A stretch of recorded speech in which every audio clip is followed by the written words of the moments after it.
Welcome to the show, Dan. Today, we're diving deep into the real world of franchising and how data is changing the game.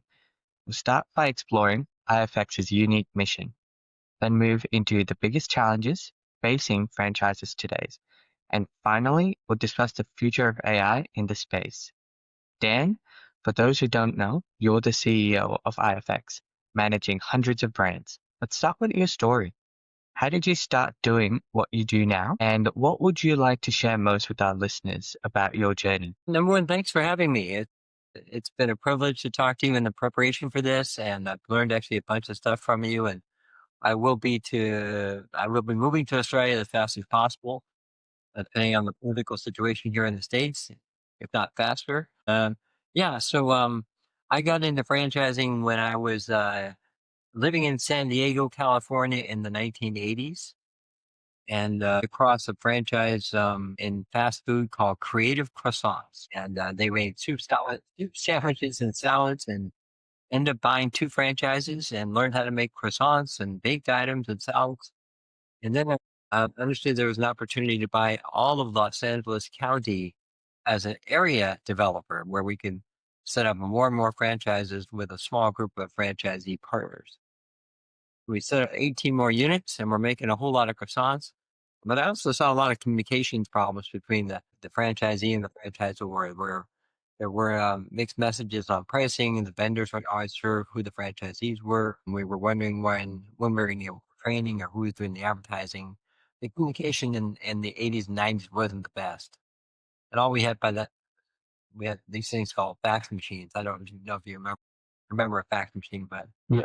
they had fax machines back then, and that was the main instant communication was running over to the machine and pulling it out, and there was a fax. So I sold my shares in 1996 and started a tech company with the goal of designing communications and compliance modules for franchise organizations. So it's a very honed in niche, and it's something that you can define easily enough. And if you can define your market and develop an approach for that market, you might be able to get some market share of that market, as opposed to just developing a product or service that can be used by anybody around the planet, where it would be more difficult to develop a market share of the entire planet. But some kind of measurable market share against 3,000 franchise North America, of which we have 300, Mhm. more or less 10% of the market. So I started a company that has been around now for over 30 years or so, 40 years. And half of what we do is technology. We're a SaaS company, and the other half of what we do is strategies on how to run a successful franchise. So that's our big thing. Wow, that's really great. And 30 years is a long time. Anything over 5 is considered a success in the business world. Well, you mentioned a key concept, Dan. Franchisees don't know what franchisees don't know. Could you elaborate on how IFX specializes that specifically helps franchises identify and address these blind spots? That's a good one. Here's the difference: a chain of salad restaurants or muffins or transmissions or healthcare, whatever it might be. They can expand across the country as company owned outlets if they have the capital to do that. And that's always suggested. That's great. Franchising is just a way of using other people's money and time and dedication in their market to grow your brand with you getting 6 or 7 or 8% of the sales of that franchise operator in that other market. So technically, they're not an employee. And because franchisees aren't an employee, when they don't follow your instructions, which they tend to not, they can't be fired. So they can't be fired. There's logic here. We actually had to do our very best to accommodate the fact that they're maybe new to running a business. They've never run a frozen yogurt franchise before. They kind of cashed in their 401k in their retirement, and they're putting this on to working in the business.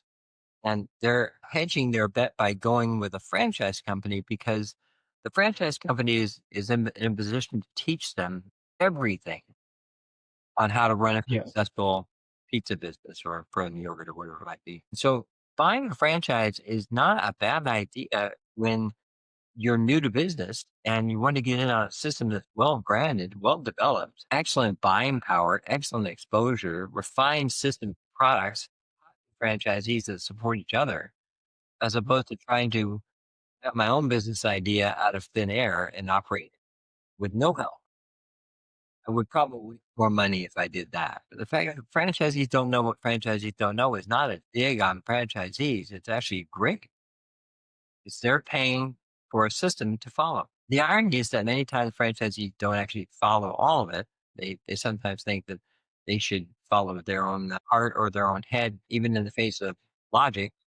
But nonetheless, they follow as best they can. The real kicker is that franchisors oftentimes have never been a franchisor before. They've maybe never offered a franchise program before. And if you're in the pizza business and you have 10 company-owned units and you decide to franchise, now you're used to working with customers and what size pizza they want, and if they're complaining, how to handle them. And now you're working with franchisees who do also complain, do a whole lot of things wrong that you told them not to do wrong, and you got to hold back because you can't fire them. Yeah, you have to be really, really nice.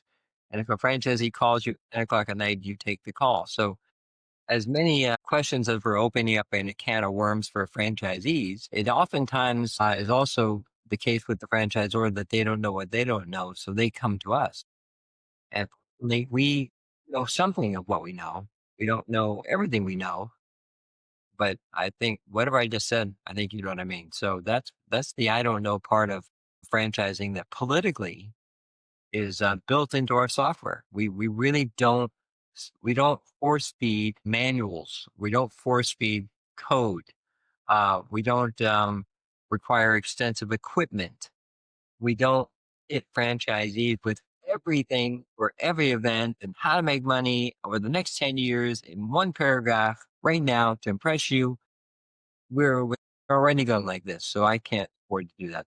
We spoon feed the franchisor, and the franchisor spoon feeds the franchisee. What's the typical journey a franchisor goes through with you to uncover and address operational or compliance issues? That's a great question. We've been in franchising for so long that we've seen almost everything. I think we've actually seen more than everything.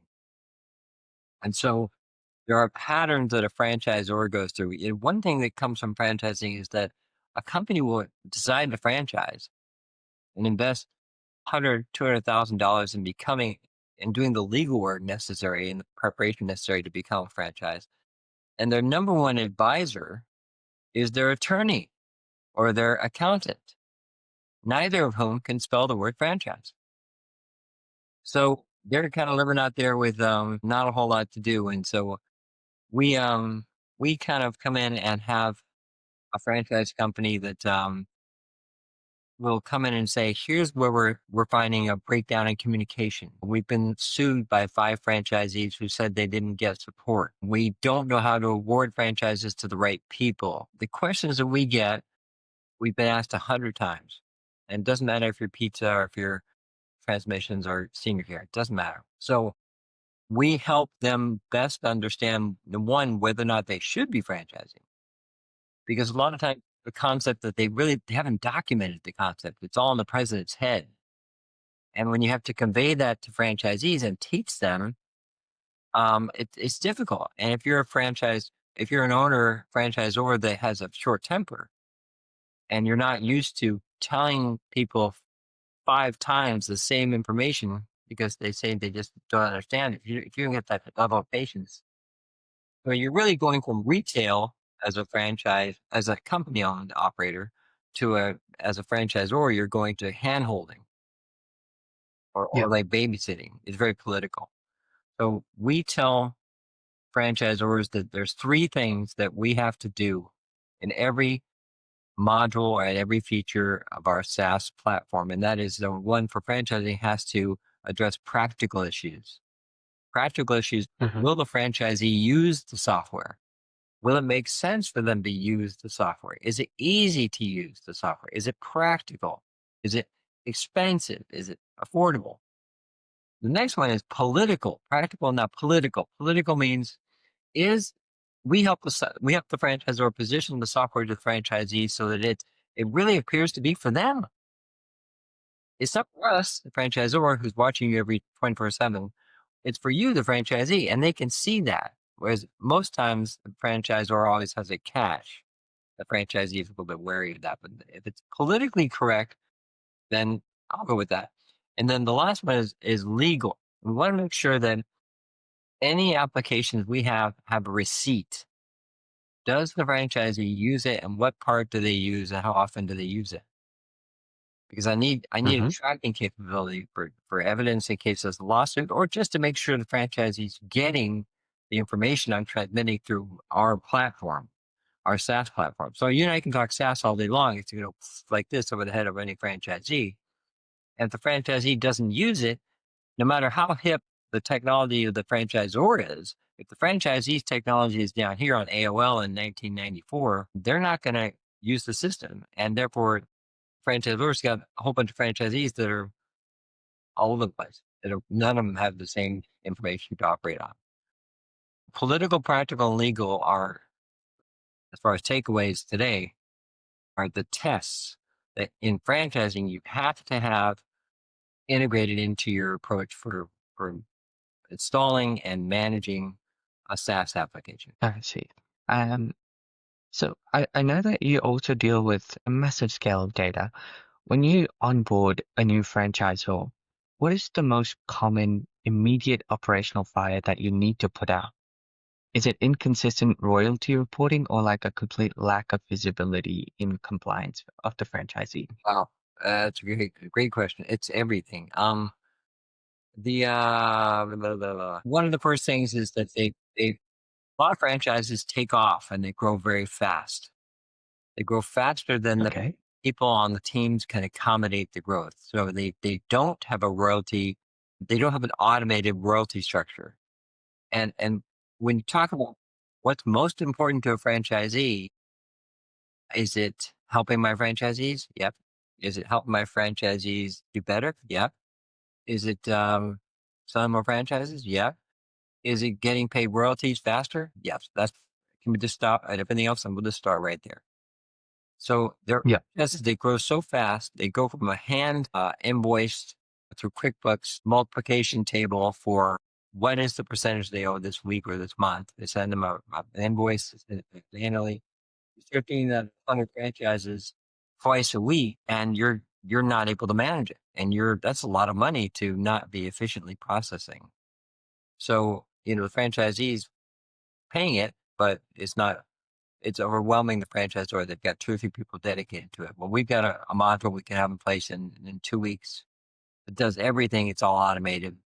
And every franchise structure might be different, but at the same time, if we can, that's the first thing we always hit is, Dan, we want to get this system out on time for enhanced communications with our franchisees. But right now we're taking 3 weeks to process 1 week's royalties, and we're cash flow poor. And have you got any way of an API that works with our POS system or multiple POS systems or QuickBooks? And can you grab the data? Can you calculate the royalties? Can you ACH the amounts from the bank account of the franchisee to the franchisor? And then they say, can you do it yesterday? So I guess in the background, this is happening to most franchise companies. And then it's this money they give them the ability to pay for us and to pay for their franchisees' growth programs on other areas as soon as they get situated in what is typically the most important area, and that is collecting up revenue. That's fun. I really understand that. And like you mentioned something about a field compliance module and how it's evolving into a self-audit tool for multi-unit franchisees. That was really fascinating to me. It really highlighted an unexpected growth area. How did that shift in usage fundamentally change how IFX views the franchisor or franchisee relationship? Great. That's a good one. The franchisor is at the top level, and their job is to Hmm. see patterns amongst all the stores that are independently owned below them. They have their own little worlds. Sometimes people, Yeah. 5 or maybe 10 franchises that one person owns or a small company owns, and then another one has 3, and another one has 5, and another one has 1. They're somewhat disparate. So these people, the corporate sees the trends, they go to the shows, they understand the market, they see everybody's numbers, they can aggregate, they see patterns, blah, blah.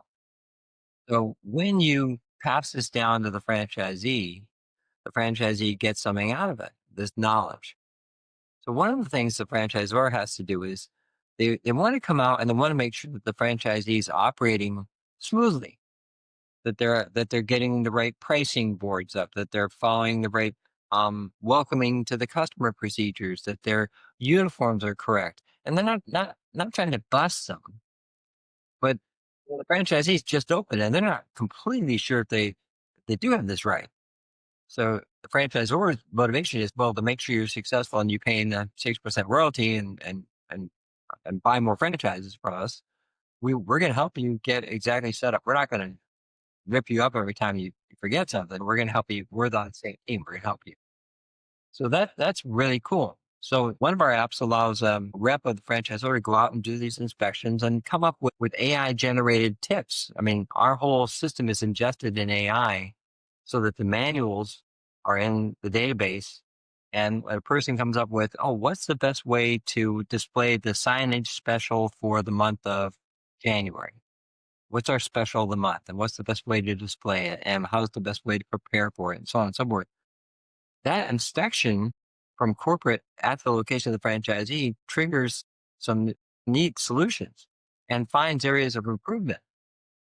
And also goes through areas that the franchisee has who no one's ever heard of ideas like that. I'm going to take those ideas to corporate. So there's a pattern. Franchisor knows all. The franchisor provides it to the franchisee who then knows all.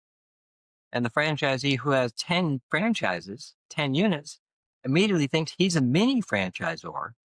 And he wants to go out and use this methodology to see patterns with his 10 stores, albeit a smaller microcosm.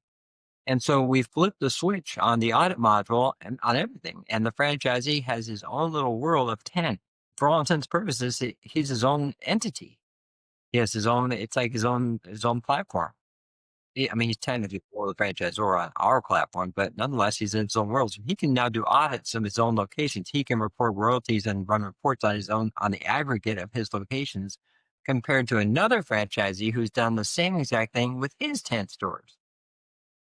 And if I can find a pattern as a franchisee in what my numbers show versus another franchisee versus what the franchisor sees way up here, I'm going to get to uh, a more positive outcome faster. I'm not going to go in the wrong direction. I'm going to avoid the pitfalls faster. The franchisor is going to convey that to everyone else who can't even spell SaaS. So we're at the point now where the franchisor pattern of knowledge is being transmitted to here, and this mini franchisor, in a sense, multi-unit owner is transmitting to their units, and these guys are taking off almost faster than these guys are. So if the franchisor doesn't spot these trends and convey them down to here, they won't be conveyed down to the franchisees. So that's the tiered level of support that is built into the structure of franchising for companies that follow it. So does IFX help with identifying those metrics and communicating it to the franchisors and franchisees? Yeah, great. Where this is, the two most important things to a franchisor are selling more franchises and making my franchisees successful. So when they're selling franchises and they're not doing well, or they're new to selling franchises, or they're not saying the right things, or they're kind of overestimating how easy it will be or how difficult it will be. They've got no experience. They're usually in need of something really, really quickly. So we'll come in I and see. design, because we're more than software. I mean, almost nothing I mentioned is really software. What we're really all about is how to get the most out of this thing called the franchise management platform. I mean, whatever it is, just hold on to that. We help them with, we're seeing trends in leads aren't being generated. Leads aren't coming in. No one's following up. They aren't taking down critical information. They're offering franchises for sale in states that are registration states where they're not registered, which is, as we say in San Diego, no bueno. And so we come in and as a guide, see things almost immediately that are important to address. And oftentimes, there's as a person with very little experience, relying on AI or relying on bots to do all the sales for them. They're just lazy.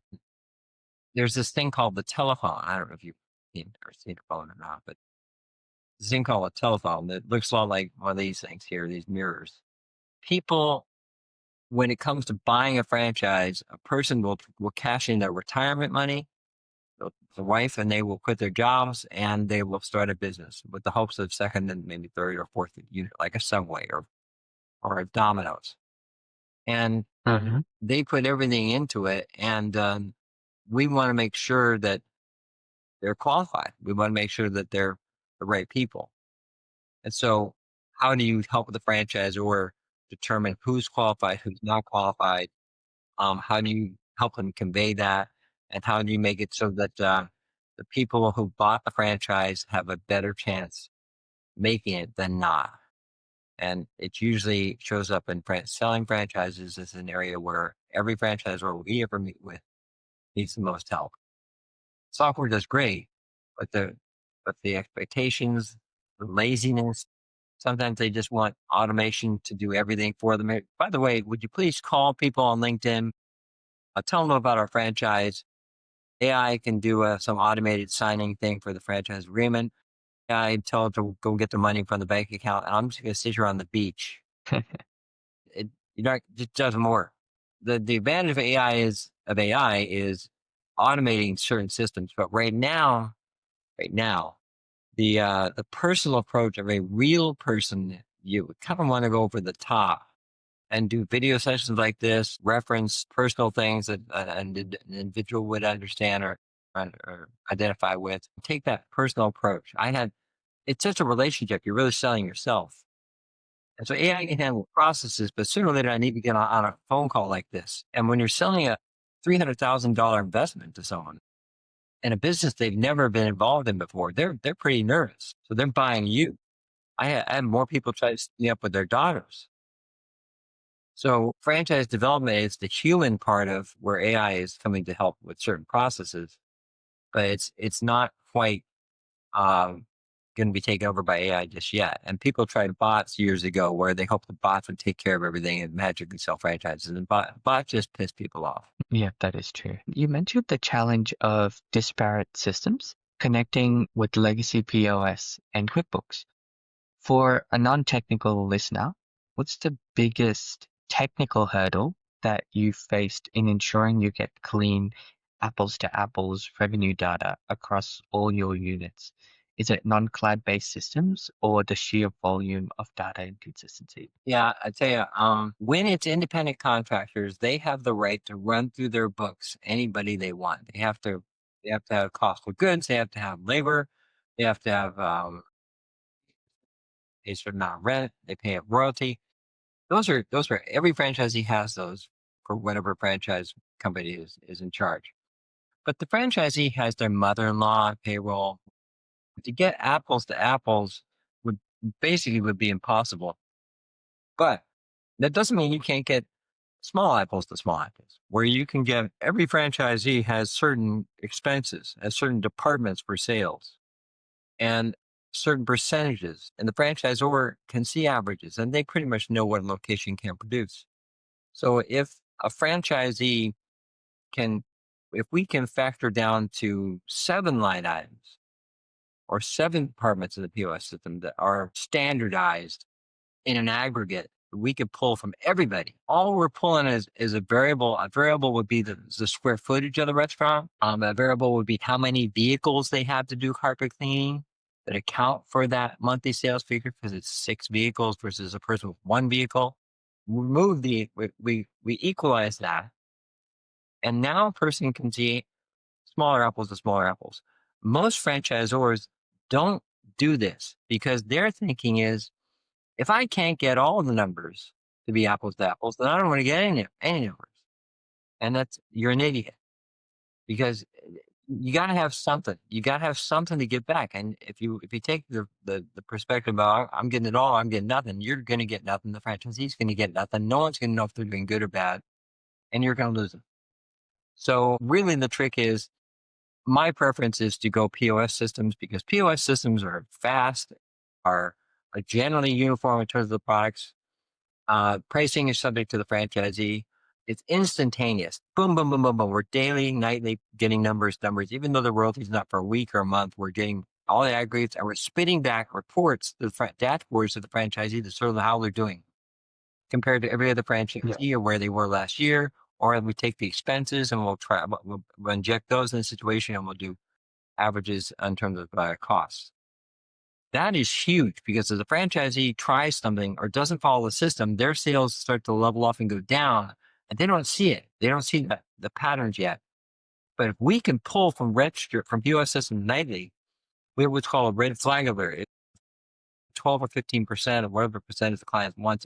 If I veer off, especially going down, or a red flag alert will go off. The franchisor send a message, franchisee send a text, regional operators send a text, and everyone's saying, might not be a problem, but we got some variants here that could be, if it's not nipped in the bud, it could be a real serious thing. And of course, when the franchisee makes a mistake, who does the franchisee yell at? Franchisor. And, and when a vendor makes a mistake with the franchisee and like doesn't deliver the right cheese, who does the franchisee yell at? Franchisor. So if I can, it's so important to get apples to apples, small apples to small apples. QuickBooks, the problem with QuickBooks is it's nice to pull expenses, but you have to map what entries have to be uniform. A ledger entry has to be uniform. And then number two, franchisees are lazy about going in and updating QuickBooks. POS system or a caregiver auditing system or an invoicing system is boom, boom, boom. And we get that. That's faster, more reliable, less questions asked. It's not as diversive as an accurate QuickBooks aggregation, but I just see too many things that slow it down with QuickBooks. I don't mind doing a quarterly QuickBooks. I will tell you that we always do 6-month look backs. So we will look back because there's always games that franchisees play that they slot money here for this month, and then the deadline's coming up with the royalty amount next month, and they move this account to an earlier date or a later date, and then they readjust it. And so they think they're paying less royalties, but when we do a look back, it catches that and it hits them with the differential. Yeah. Eventually, they have to pay, and plus penalties and risk lose. But that's such a great question because most franchisors don't realize the power of having the metadata, the data of 500 locations. How did they see an increase in revenue with the new menu, the launch of the new menu campaign on the 1st of February? Or did they see it on the 2nd of February? Did they see it on the 3rd of February? Did they see it at 6 a.m. on the very 1st of February? And you see everyone's charts go way up. And the franchisees are so competitive. They log in, they want to see where they are in these charts on the special. And then they go back and do harder. They work harder to get it. And when I put a franchisee in front of another franchisee, how you doing? And they're getting competitive, I can tell them to work hard. But all I have to really do is say, oh, Michael, he's doing probably the best of anybody on the new promotion today. You should really talk to him. Michael guy, hate Michael. I'll talk to him. I'll find out what he's up to. We'll see about that. I'll meet him at the convention and we'll squash that issue real quick. So that world of franchising is the psychology. So the political, practical people, the practical and the political, especially the political, come into play. And that's what makes this beautiful. If you can tie in, a lot of money is going through our system. We collect several $1 million a month, goes through our system from clients, franchisees that pay our clients. And they want to make sure that it's coming in on time and that it increases. So it's not just building it and they will come. It's building it and then teaching them why it's so important to use it. In fact, teaching them why you're going to die without it. And your job is to see the patterns before it hits the franchisee to hurt them. That's your job as the franchisor. So it's all predictive. It's all built on patterns, and it's a gigantic growth vehicle that can go out of control very, very fast with other people's capital. So it's very political and legal. We're very involved. For us, at least, it's 50-50. 50% software, 50% is strategic. And the strategic point is so amazing, but you're trying to get franchisees to buy into AI and these new systems. And with, like you said before, they can be resistant. If a franchisor chooses to ignore the need for unified data and AI-driven compliance today, what are the most severe consequences they could face? Not just financially, but in terms of brand reputation and franchisee retention. It's a slippery slope. The temptation is to pull out of the bag of tricks AI, which most people can't spell AI. And they want to use it to sell more franchises. The number one goal is for franchisors is to sell. So they're going to think of something that's catchy, that they're going to imply, the salesman's going to imply, oh, the business really runs itself now because of AI. And that's not the case. But they're going to say that. And the people that are naive are listening to them saying, oh, yeah, I really don't have to go in and sell croissants or make croissants. Well, we've got a program to make your order or your overnight orders for more inventory automatically for you. It's got confirmations of inventory delivery the next day through AI. It's got turn on the lights, turn off the lights, turn on the alarm on AI. It's got campaigns you can run to promote the business through AI. But it needs someone standing there making croissants. It needs someone going to the Chamber of Commerce for meetings. So you've got to mix, to get credibility, you have to have a tangible AI component on every. So thinking big, big, big, big, big, that if they that it's just too hard to grasp. For a franchisee, they need it in bite-sized amounts. And the most tangible, productive, current applications of AI are simple things. I'm not trying to take over the world. I'm just trying to run a report on what is the variance of what level of product would I have to reorder in order to capitalize on this higher level of discount that I get, this break. And I don't have to do that manually anymore. I don't have to shop 5 companies manually. I can shop 500 companies manually. Ding. I still have to make the decision. And it of course, could go further than that. But right now, I'm pushing my luck with this franchisee. So at the second the franchisee gets overwhelmed, who are they going to yell at? Franchisor. And yet the franchisor is directly responsible for putting something that they would have known would have been like this in front of the franchisee because they want to impress them with the fact that we're on top of AI. Man, AI is screwing you right now.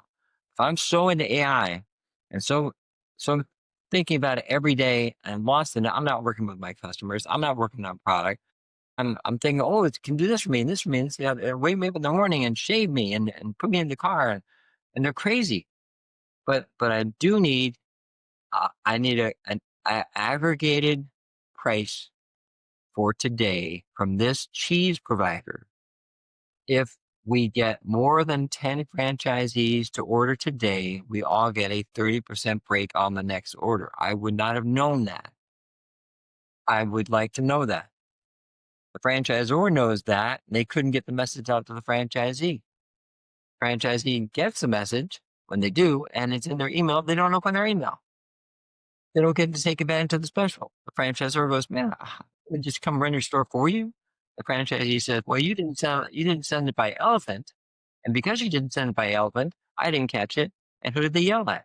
So what's our opening line? You remember what we talked about? My opening line to a franchisor is quite simply, we're going to make it so you're yelled at less. And they're going to kind of go like that. They're not going to click. They're not going to shut down the computer. And they're not going to really say, okay, keep going. They're just going to kind of nod. And if I said, we're a SaaS company. We're going to make it so you're never yelled at ever. Like, because if you know franchising, you know that's impossible. And if I got some come in and say AI, AI, AI, they don't know what they're talking about. They can't spell the word franchise. And they have trouble spelling the word AI. And is AI one word or two? I mean, is website one word or two? Here we go. So the franchising world is so political and so practical and so legal and so nervous about technology and so independent contractor oriented that franchise companies sometimes move very slow. It's a longer sales cycle. They're more difficult to work with. There's more decision. You have to ask your franchisees if this would be a good product. Would they like to go with this? Would the committee like to go with this? Even though we know the answer, but we have to have the courtesy of asking. I'm already getting irritated, but that's what you have to do. So AI for us. AI is broken down into the simplest, most repetitive, irritating tasks that franchisees are required to do. AI is now good. It's not going to tell how to tie their tie when they go out to a formal event. So that's really how we're getting right now. AI is that. I'm doing more series on. Oh, AI is going to be the miracle of miracles, and I'm going.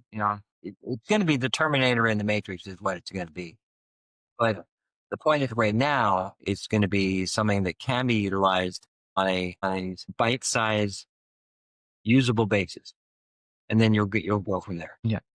And that's really great to hear. Looking ahead into the next year, what's the one thing that has to go right for IFX to hit its biggest goals in 2026? And what is the single biggest constraint that's stopping you right now? Well, we're very efficient. We've only got 3 letters. IFX. Good. At one point in time, we are thinking about changing to FIX, but we got that corrected. We've been around for a long time. Right now, what we want to do is the messaging of what you and I are talking about. You and I had a long conversation last week, and then this conversation's gone very well. And you're very quick to see the patterns in our industry versus your technology and your patterns you've seen of other businesses. You are very intuitive. You know what you're talking about, and you're able to even help me translate what I'm trying to say.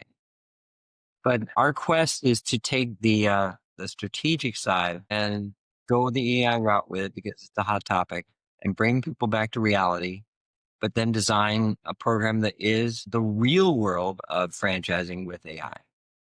And our goal is to go international. Now we've been international for a number of years, but now we're going to go to franchise centric countries like Australia, like New Zealand, like South Africa, like Spain, like Canada. And these same strategies, everything you and I just talked about is applicable in South Africa. Everything we just talked about is applicable in Japan. Everything we just talked about is in Singapore and Australia and New Zealand. It's everything. They're just getting, some of my presentations from 3 or 4 years ago are now valid. So that it's a very tight knit group, this franchising thing. And so because of the strategic side, we can expand with the technology into other countries and grow consistently that way. Our biggest hindrance is really just exposure. I speak to a lot of large groups. Sometimes it's franchisees, no franchisors. The franchisors maybe on the back of the room. Because I used to be a franchisee, I'll say things like I would make mistakes and overcharge people or undercharge people, or I would not use the current recipe the franchisor gave me because I didn't open the email. And in the audience, everyone's starting to go, "Oh, we're franchisees. We keep talking. We identify with it." And I'll say, and I never paid my royalties on time. And the franchisees are going, this guy's Russ. And the franchisor in the back of the room are going, what did you say? Oh, that leveraging the speaking gigs is a way of saying, here's the real world of franchising for the franchisee who doesn't know what they don't know, which is totally cool. I know you and I started with this. And now here's the role of franchising for the franchisor who doesn't know what they don't know. And then now here's the one for the franchisor who thinks they know everything. And of those 3 examples, who has the fastest chance, the greatest chance of failure, do you think? So, yeah, so getting this out, franchising is because everyone's leaving the US. Franchising is more international than ever. And the patterns are, remember I talked about the patterns, are even higher level patterns where you can see things long before they come by. In Europe, it's privacy laws. We're trying to distill all this into something that can be done now. I'm very impatient. So I'm trying to make it so franchisors are yelled at less now. And that's really the move. What's something that we need to talk about that we haven't talked about yet? Yeah, here's one. Here's one for you. The US is very litigious. It's too litigious. And the area of concern in the US is of concern in other countries too, because often other countries kind of emulate the US in terms of legal issues and compliance and consumer protection and franchising. Right now, there is a feeling that if the franchisor tells the franchisee what to do every day, how to hire employees, what to say to employees, how to keep employees, how to fire employees, how to do this, how to do that. If the franchisor starts to recommend what to pay people, what to charge, a number of states in the US have said pretty close relationship. That's a lot closer than an independent contractor who can charge whatever they want and doesn't really have to do everything and doesn't have to worry about their license being taken away. That's a lot closer than that. That's darn close to being an employee. Franchisor is supporting the franchisee so closely that the franchisee's kind of like, yes, sir, no, sir, yes, sir, no, sir. I'm kind of like the employee. And the states are loving it because if the state can have the franchisee relationship reclassified as an employee relationship, imagine a carpet cleaning company having 500 franchises and a state coming in and saying, you're so close, you're telling them how to do HR, you tell them how to do pricing, you tell them how to, this, that, and the other thing. Now you now have 500 employees, not franchisees, and now you need to pay payroll taxes for 500 employees. And by the way, it's back taxes because you've been franchising for 5 years. And the franchisee doesn't want to be an employee of the company. They never signed up for that. That's it. All hell's going to break loose. And it's called a joint employer or vicarious liability. And if franchising is truly franchising, you are taking a person who knows their market well, who has money, who buys into your brand, follows your system to a T, uses your marks, takes advantage of things is through scaling that you can get to the guy that he'd never be able to do on his own. And he gives you 6%. And I always ask people, I say, people complain about, give us 6%, 6%. Why would let me tell you this. If you operated on your own without the franchise company at all, you think you'd lose 6% or you think you'd make 6%? Well, to be honest with you, there are times when I probably would lose too. Well, then is it really worth 6%, 6 silly percent to break away from the franchise and try to reinvent the wheel on your own? I mean, really? So there's that whole litigious side now that is really close. And if one state adopts it, it's going to domino. And it's going to domino around the world. Hopefully, because franchising is so strong, the lobbyists will have us covered at that point in time. But yeah, it would be like cats dating mice. It just ain't gonna have any attention. Yeah, yeah. Well, Dan, thank you so much for sharing your invaluable insights on data-driven franchise management and the nuances of franchisee buy-in. It's been incredibly enlightening to learn about everything that you said about IFX. I can't wait to see the heights that you reach in the next year, and I'd love to catch up sometime in the future and discuss more. My pleasure. It's outstanding knowing you. Look forward to working with you again. Thank you so much, Dan. Have a good day. Take care. Bye.